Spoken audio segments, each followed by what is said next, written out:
Hello good morning welcome back to കാത്തു space bullet. എല്ലാവർക്കും നമസ്കാരം. അപ്പോൾ നമ്മൾ ഷുവർ ഷോട്ട് കറണ്ട് അഫയേഴ്സിൻ്റെ 13ാമത്തെ ക്ലാസ്സാണ് ഇന്ന് എടുക്കാൻ പോകുന്നത്. ഏവർക്കും ക്ലാസ്സിലേക്ക് സ്വാഗതം. അപ്പോൾ നമ്മുടെ ആദ്യത്തെ ചോദ്യം ഇതാണ്: രാജ്യത്ത് ആദ്യമായി ഗ്രഫീൻ ഇന്നൊവേഷൻ സെൻറ്റർ സ്ഥാപിതമാകുന്ന സംസ്ഥാനം കേരളമാണ്. ഓക്കെ, രാജ്യത്ത് തന്നെ ആദ്യമായി ഗ്രഫീൻ ഇന്നൊവേഷൻ സെൻറ്റർ സ്ഥാപിതമാകുന്ന സംസ്ഥാനം കേരളമാണ്. അപ്പോൾ നാനോ ടെക്നോളജിയുടെ ഒക്കെ വൻ കുതിച്ചുചാട്ടം ഉണ്ടാക്കുന്ന ഒരു കണ്ടുപിടുത്തമാണ് ഈ ഗ്രഫീൻ എന്നുള്ളത്. ഓക്കെ, കാർബൺ രൂപാന്തരമാണ് അല്ലേ, ഗ്രാഫൈറ്റ്, വജ്രം, അങ്ങനെ അതിലുള്ള ഒരെണ്ണമാണ് ഗ്രഫീൻ. ഓക്കെ, അപ്പോൾ രാജ്യത്ത് ആദ്യമായിട്ട് ഗ്രഫീൻ ഇന്നൊവേഷൻ സെൻറ്റർ സ്ഥാപിതമാകുന്ന സംസ്ഥാനം ഏതാണ്? കേരളമാണ്. രണ്ടാമത്തെ ചോദ്യം: ഇന്ത്യയിൽ ആദ്യമായി ജല ബജറ്റ് തയ്യാറാക്കുന്ന സംസ്ഥാനം കേരളമാണ്.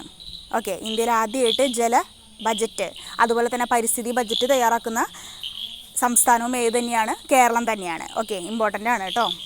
മൂന്നാമത്തെ ചോദ്യമാണ്: ന്യൂസിലാൻഡിലെ പുതിയ പ്രധാനമന്ത്രി ആരാണ്? ക്രിസ് ഹിപ്കിൻസ് ആണ്. ഓക്കെ, ക്രിസ് ഹിപ്കിൻസ് ആണ് ന്യൂസിലാൻഡിലെ പുതിയതായിട്ട് വന്നിട്ടുള്ള പ്രധാനമന്ത്രി. ഇമ്പോർട്ടൻ്റ് ആണ്. നാലാമത്തെ ചോദ്യം: എനിക്ക് എൻ്റെ വഴി എന്ന പുസ്തകത്തിൻ്റെ രചയിതാവ് ടി പത്മനാഭനാണ്. ഇപ്പോൾ പരീക്ഷകളിൽ ഇങ്ങനെ ഒരുപാട് ചോദ്യങ്ങൾ, ഇപ്പോൾ ഈ കറണ്ട് അഫയേഴ്സിൽ ഒരുപാട് ചോദ്യങ്ങൾ ടി പത്മനാഭനായിട്ട് ബന്ധപ്പെട്ടതുണ്ട്.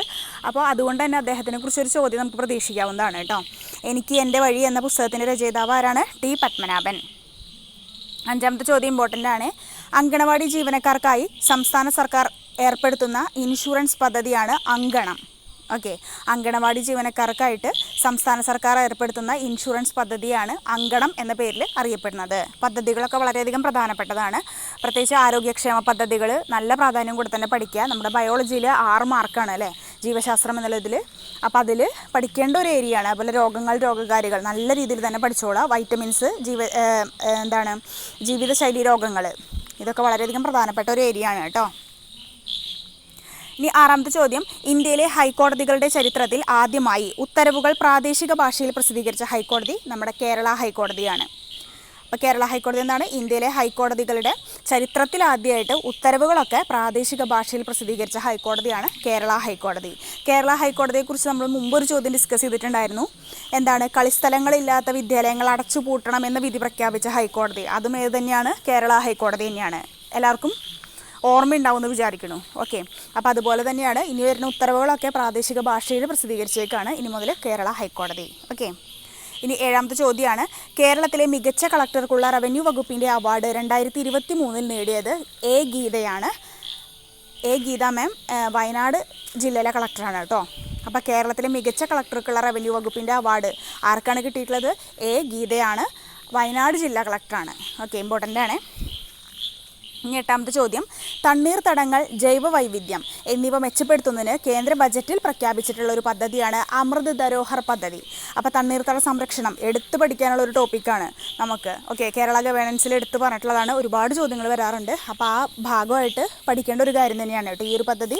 തണ്ണീർത്തടങ്ങൾ, ജൈവ വൈവിധ്യം എന്നിവ മെച്ചപ്പെടുത്താൻ വേണ്ടിയിട്ട് കേന്ദ്ര ബജറ്റിൽ പ്രഖ്യാപിച്ച പദ്ധതിയാണ് അമൃത് ധരോഹർ പദ്ധതി.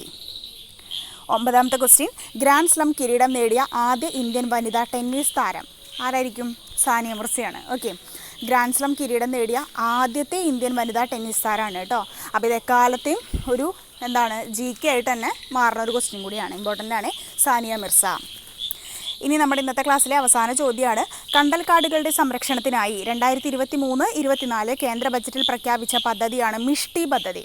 ഓക്കെ, മിഷ്ടി എന്നുള്ളത് എന്താണ്? കണ്ടൽക്കാടുകളുടെ സംരക്ഷണത്തിന് വേണ്ടി 2023-24 കേന്ദ്ര ബജറ്റിൽ പ്രഖ്യാപിച്ച പദ്ധതിയാണ് മിഷ്ടി. നേരത്തെ പറഞ്ഞു അമൃത് ധരോഹർ പദ്ധതി. അതെന്താണ്? ജൈവ വൈവിധ്യം അതുപോലെ തണ്ണീർത്തടങ്ങളുടെ സംരക്ഷണാർത്ഥമൊക്കെയാണ്. അപ്പോൾ കേന്ദ്ര ബജറ്റ് നല്ല രീതിയിൽ തന്നെ പഠിക്കുക. പരിസ്ഥിതിക്ക് കൂടുതൽ പ്രാധാന്യം കൊടുത്തിട്ടുള്ള ബജറ്റായിരുന്നു. അതുപോലെ തന്നെ ജല ബജറ്റ് അവതരിപ്പിച്ചിട്ടുള്ള ബജറ്റും കൂടിയായിരുന്നു കേട്ടോ 2023-24. അപ്പോൾ ഇതൊക്കെ വളരെയധികം പ്രധാനപ്പെട്ട ചോദ്യങ്ങളാണ്. അപ്പോൾ നമ്മുടെ ക്ലാസ്സുകൾ നിങ്ങൾക്ക് ഉപകാരപ്പെടുന്നുണ്ടെങ്കിൽ തീർച്ചയായിട്ടും ലൈക്ക് ചെയ്യുക, ഷെയർ ചെയ്യുക, സബ്സ്ക്രൈബ് ചെയ്യുക. നിങ്ങളുടെ ഫ്രണ്ട്സിലേക്കൊക്കെ ഷെയർ ചെയ്ത് കൊടുക്കാൻ മറക്കല്ലേ. എല്ലാവർക്കും ഉപകാരമാവും. ഓക്കെ, നമ്മൾ ഓരോ ദിവസവും 10 ചോദ്യങ്ങൾ പറയുമ്പോൾ നിസ്സാരമായിട്ട് തോന്നും. പക്ഷേ നമ്മുടെ എക്സാം ആകുമ്പോഴേക്കും നമ്മൾ ഒരുപാട് ക്വസ്റ്റ്യൻസിലൂടെ കടന്നു പോയിട്ടുണ്ടാവും. ഓക്കെ, അപ്പോൾ അടുത്ത ക്ലാസ്സിൽ വീണ്ടും കാണാം. Thank you.